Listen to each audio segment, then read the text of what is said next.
I had to take a dump during my mother's funeral. This is my earliest memory, I think. To be truthful, I think I remember this mostly because that's the first question I get asked by all the head shrinkers in here. Friendly fellows those doctors are. Apparently, before the state fries me, they want to get to know me as best they can. But all you came for is the blood and the killing and the gore, right? Hey, how often do you get this close to a so-called serial killer? Most people, never. Some people, almost never. And in my case, 8 people once. Well, actually it's a few more, but that's all they caught me on. I'm leaving the rest of them out there, kind of like an Easter egg hunt. Welcome to my freak show. My court-approved freak show. I could go into a long, involved story about the trials and tribulations of my trials and tribulations, but let's just cut to the chase. In the final ruling in the case of Archie Nunn versus the state of Florida, Justice Souter said that I was entitled to perform my life story as an expression of my free speech rights. The only stipulation was that I could not use the real names of any of the victims because, even though they were dead, I'd be violating their right to privacy? Apparently killing them was one thing, but I was going to be in real big trouble if I was going to violate their right to privacy. So here I am, 1 week to the fryer. And we're going to get to the blood and the killing and everything. Just hold on to your seats, because as they said in Munchkin Land, we'll be there shortly. Go for the heart. Just don't eat it, says Archie Nunn, recalling a friend's counsel. Pretty sage advice for someone with nothing in the world but an orange jumpsuit, a tape recorder, a date with the electric chair, and a solo show on death row.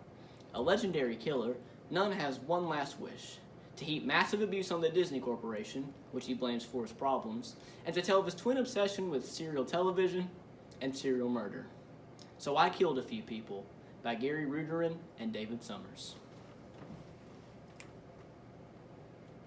I grew up outside of the Jewish part of Atlanta, but when I was 9, me and my family moved to Orlando.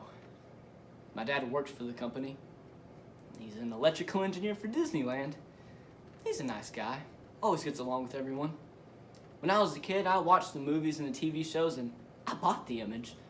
But there's no greater problem in our society today than the effect that Disney is having on our children. All Disney movies can be boiled down to the same core message, and that is, if you're ugly, a cripple, or a freak, good things will happen to you. But that's a false narrative.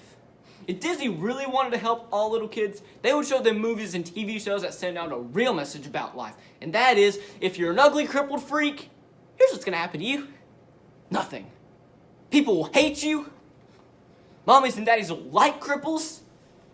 Restaurants don't serve ugly people. You better live on an island. You should kill yourself. You should kill those that hate you. One day these little kids are going to grow up and they're going to learn the realities of life and then they're going to snap. They're going to lose it. Then blam! Disney has created more serial killers than the entire state of Wisconsin.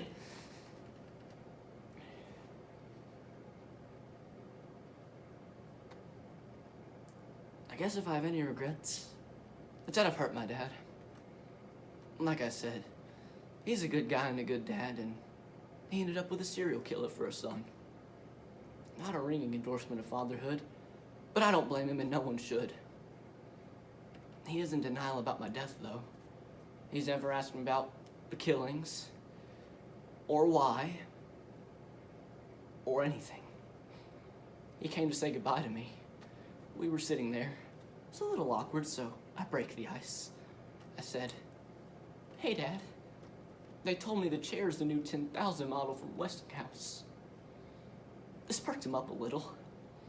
He started chatting about the advanced technology that went into making that chair and how it was a quality piece of equipment. I told him how they wet down my head to get better connections, and he thought that was a good way to ensure the flow of electricity to my brain. By the end of the discussion, he had fully explained the technical aspects of how I was going to die by electrocution. To him, this may have been the birds and the bees talk we never had. He got up to leave and we just stared at each other. His last words to me were, "I know, Arch. I've always known."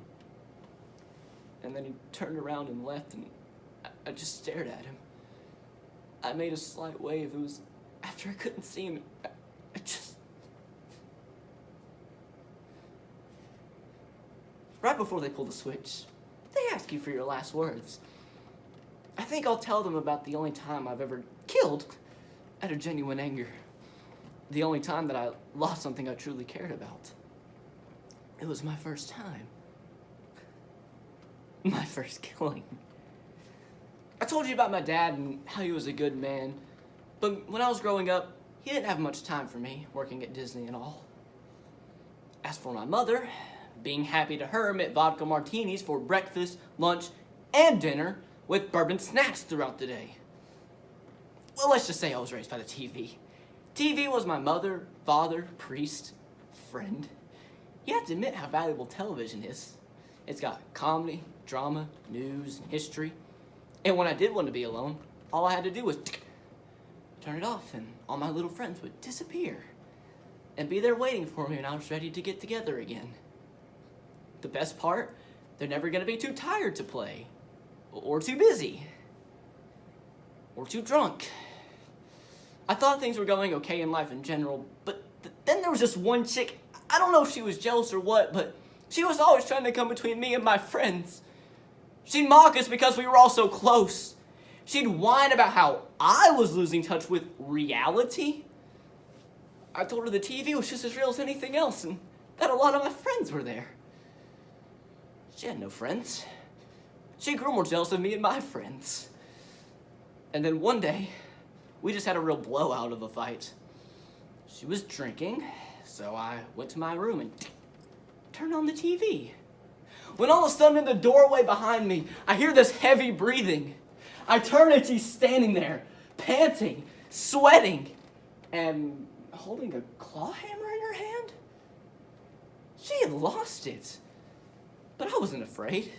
She was puny and I knew I could take her. But I quickly realized that I was not the object of interest. I leaped at her, but it was too late. She had driven the hammer through my friend. There was an explosion of glass and sparks, and then they were gone. All gone. She turned to me, and she said, "Now maybe you'll talk to me." Through my rage, I was seething, but in the calmest voice I could muster, I said, "It'll be okay. Let's just clean up the mess." This confused her. She was ready for a knockdown, drag-out fight.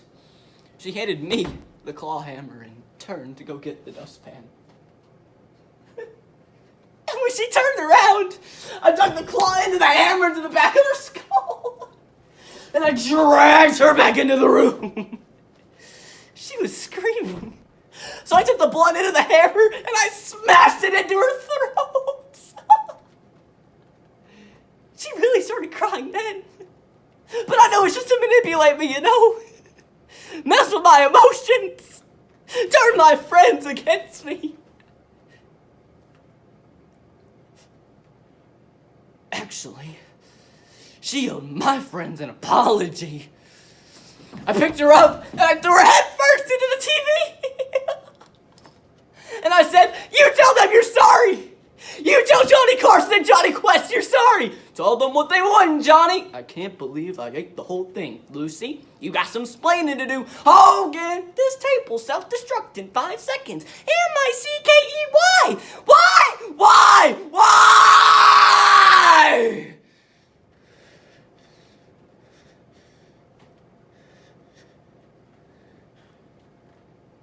And then I realized she wasn't moving anymore.